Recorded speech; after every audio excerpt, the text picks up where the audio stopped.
pretty much have the beach all to myself.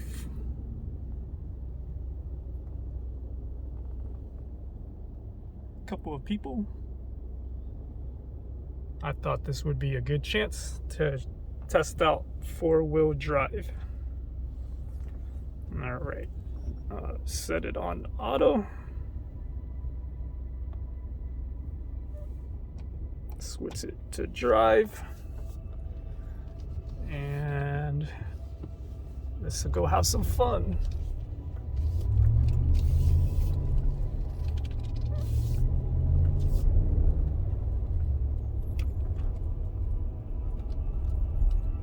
Woohoo! Water line's right there. So awesome. Okay, so there's an opening, some clearance room, 4-wheel drive. Let's see if I can have some fun.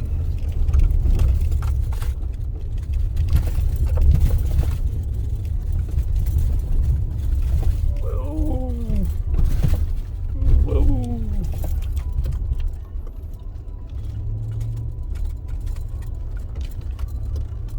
That was pretty nice. Hello everyone. This week's rental is the Dodge Ram 1500 Hemi, 5.7 liter.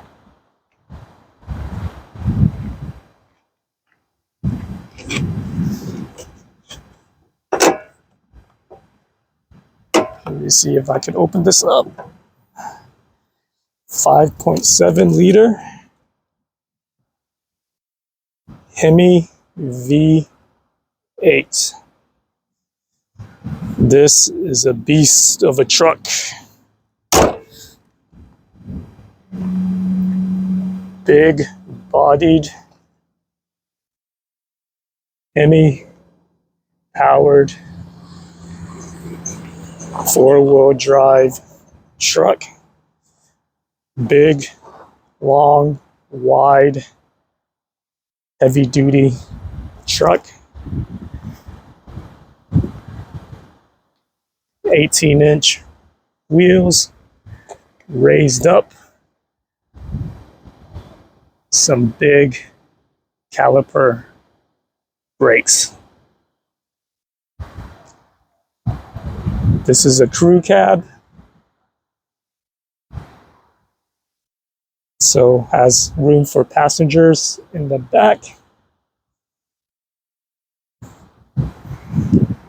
And for a crew cab, it does have a slightly bigger bed, which is really nice.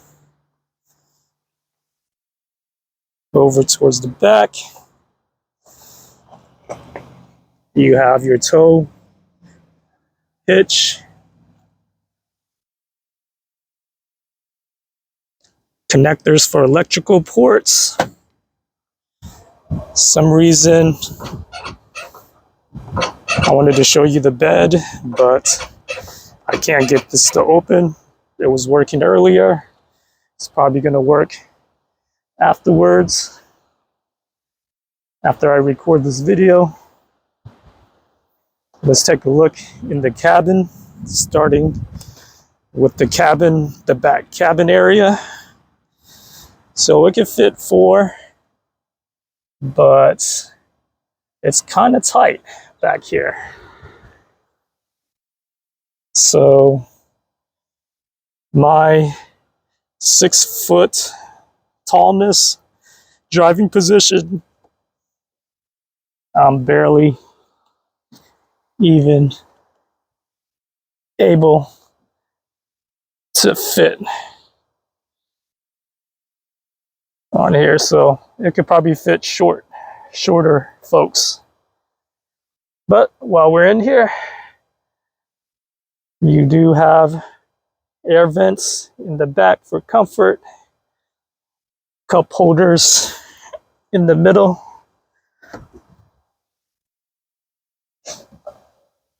armrest with cup holders folds down. Okay.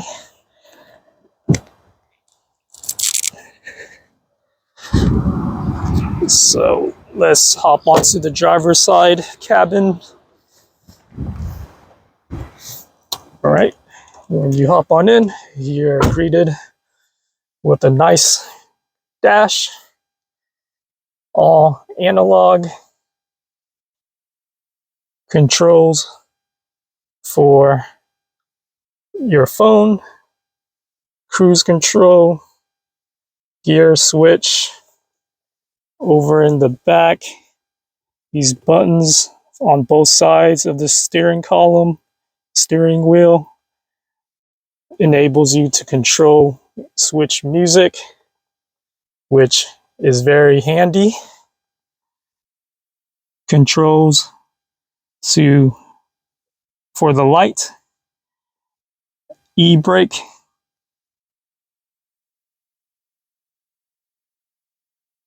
controls for your power windows.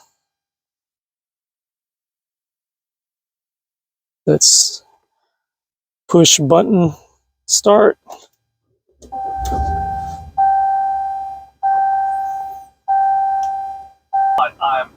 Once it starts up, you have your information gauge, tach,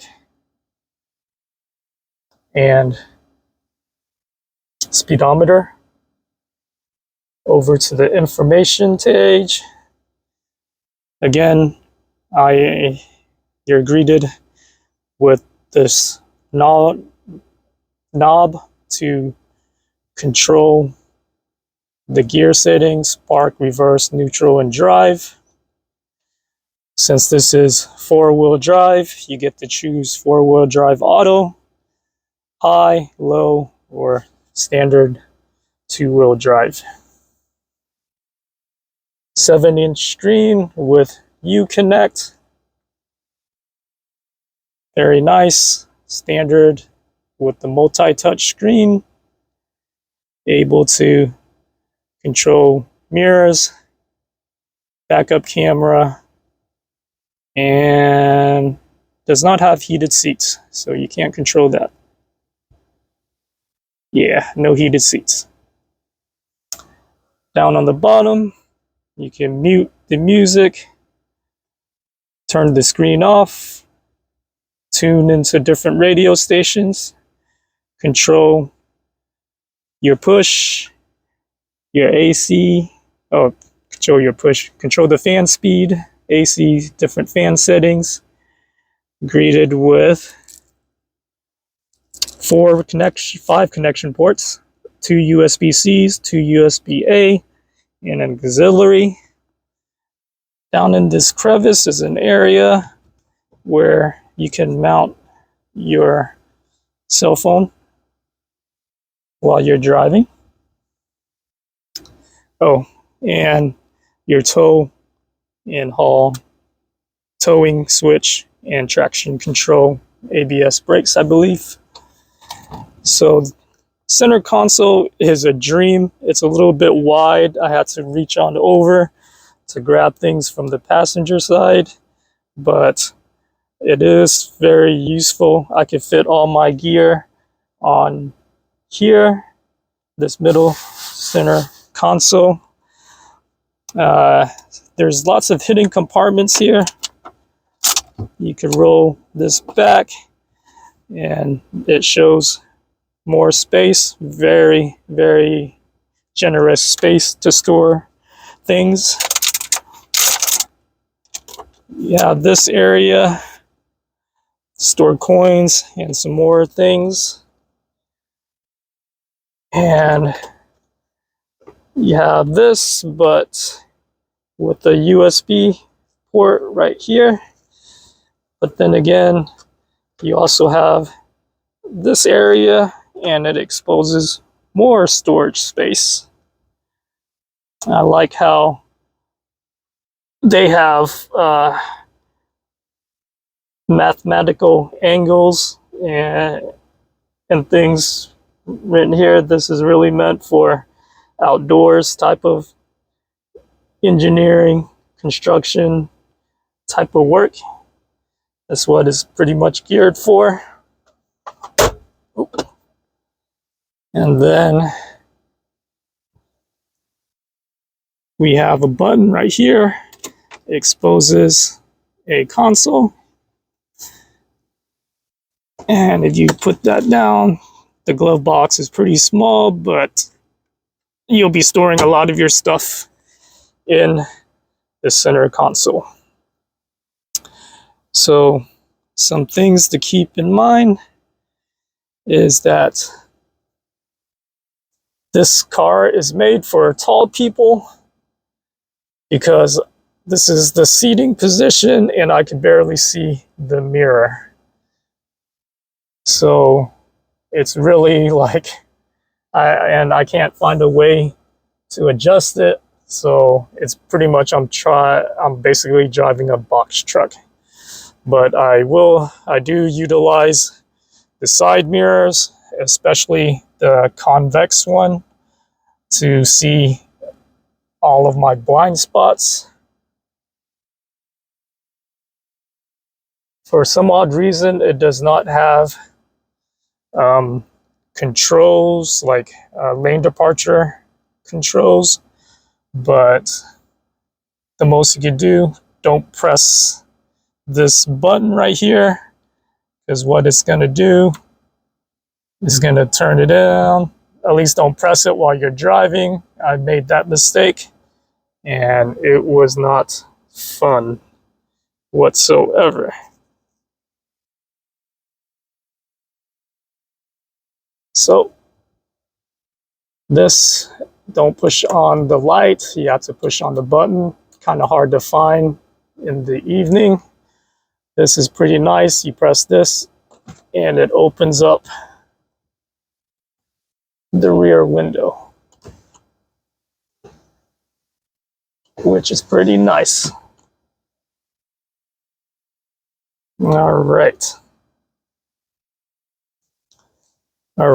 So this truck is, at first, can be pretty intimidating to drive, at least for me, because it's just so massive and I'm not used to driving big vehicles, so I had to take a little bit of adjustment. I had to be very proactive when I'm driving in the city, because especially in heavy traffic or congestion, or just even driving at high speeds with a lot of cars on the road, you have to be mindful of everything. Think of you would have to always be thinking ahead in order to kind of like plan things out. Like you got to plan when you're changing lanes. You got to plan when, you're about to exit. If you're unfamiliar with the terrain, you have to, get ahead, or you'll miss your exit, or you'll miss your turn, and yeah, it could be a real hassle, especially when the truck does not have any lane departure or detection. You're always having to look over your shoulder whenever you change lanes, so that you don't sideswipe or cut anybody off. And since this truck is so wide, I feel like there's very little margin for error when I'm on like a one-way street or just trying to stay in my lane. Brakes are pretty squishy as well, so when you have to be careful of that. This is a heavy truck, And so that also plays a factor into things. You have to slow down before curves. You don't want to go in too quick because you can spin out of control. However, where it struggles in the city, it does quite well off-road or on the highway, country highway. You're a bit more relaxed because there's less things to look out for. The ride is very, very comfortable. You can engage four-wheel drive like this. It goes over bumps pretty easily. When it's off-road like this is where it really shines. I just turn on four-wheel drive and we're off to the races. Be prepared to pay for gas. I'm averaging 15. It was averaging 14 miles to the gallon for this. So yeah, definitely a gas guzzler. So that leads me to, if I were to rent this car, I would say yes, only for certain purposes. So yes, this truck is definitely utility. If you're moving and you know you can fit a lot of stuff in the bed and you want to move and just stay and have some luxury, some creature comfort, this truck will do it instead of just, renting like maybe a U-Haul. If you're doing any like weekend work where you know you're gonna have to haul or tow anything, definitely this vehicle will work. But this truck is meant for a purpose, and it does that purpose very, very well.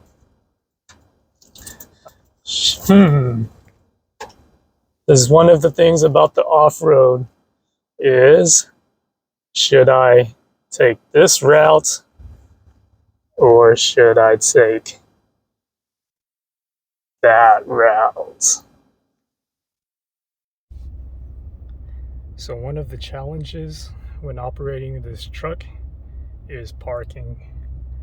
If you're not used to operating a vehicle that's so long and so wide and so tall, it could definitely be a challenge just using the side view mirrors and looking behind you. It's sometimes best to just reverse park instead of going parking first, nose first.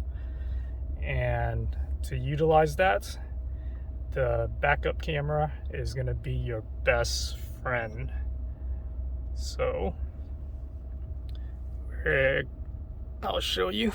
It's almost like playing a video game. So basically, you're gonna have the colored lines and you just line it up, and there's a middle line as well too, and you're just gonna line it up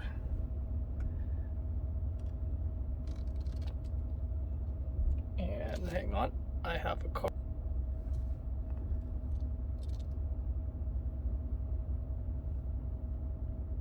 Line it up like so.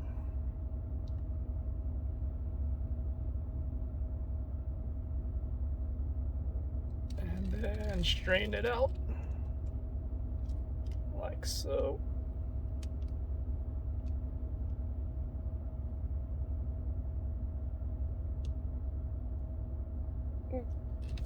Might have to put it back in drive. Get it straight.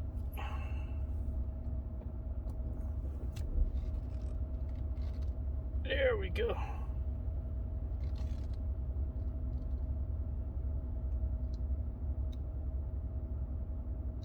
usually I will curb check because the truck is so long. Boom. All right, let's see how I did. Not bad at all. That's reverse parking on a Dodge Ram.